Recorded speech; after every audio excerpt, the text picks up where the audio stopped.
Sungura Mira musician, zita ndinonzi Nix Chinda, aka Mr. Yes for edutainment, to educate and entertain.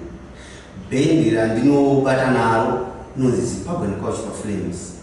I am the founder, I am the director, I am the leader of the band for branding my Yes music.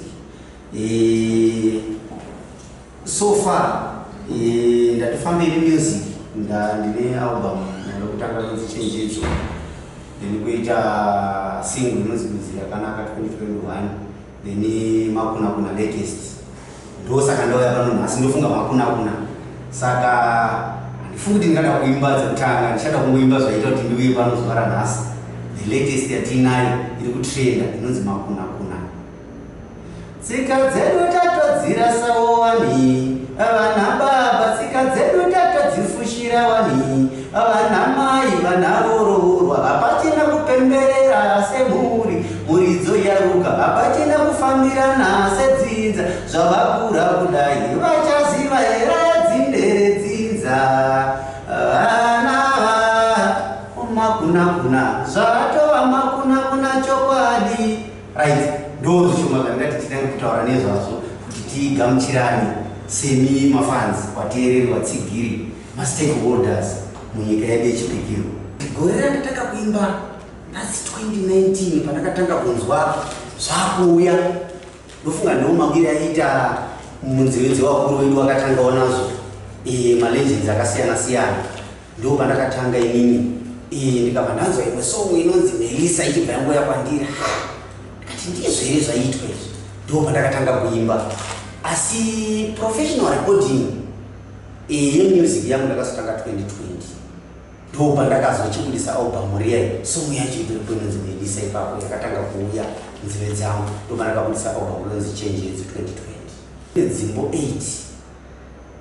dzinosanganisa chenjedzo yacho chimoko changu kudonero wengu gore rapere kuita mazano marairanwa imbira idzo kuita Melissa kuita nyaradzwa yevanikani kuita vanoda kutendwa vabereki. Zvokuimba izvi zvakangouya zvegere kana zviri mumhuri?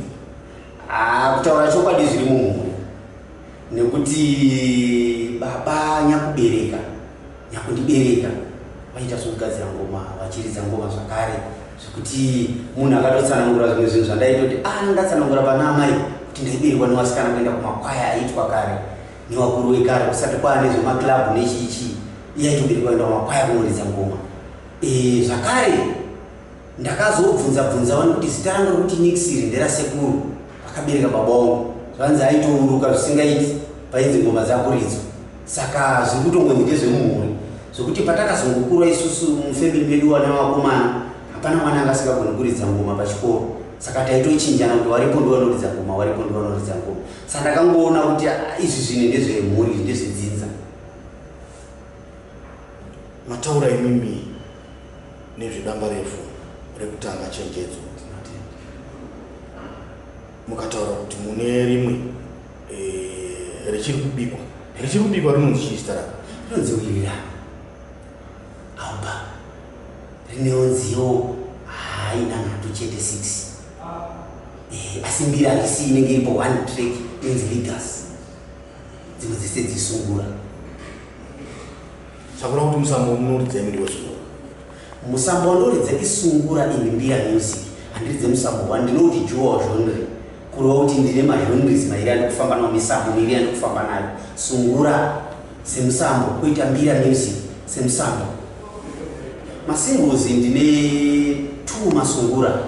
1 ndeya 2021 inonzi Kudziro Yakanaka. Then kuita 2023 watiri uno ndo pane imwe single yacho yachangobva kura inonzi Makuna. Dzese isungura idzodzo. Ndiri munyori yakatozvitsigira akapana kubva pane pandakatanga kupiwa zvekuimba izvi. Ndinonyora nziyo zvokuti dzandiri kutotaura idzi ishoma. Kune dzimwe dzandakatokomboza pakutanga dzandakangoti handisendeke pasaidi chazongoita surprise kumberi ndombobudisa dzandakatanga nadzo kuti ndidzidze handisati ndatorekodi.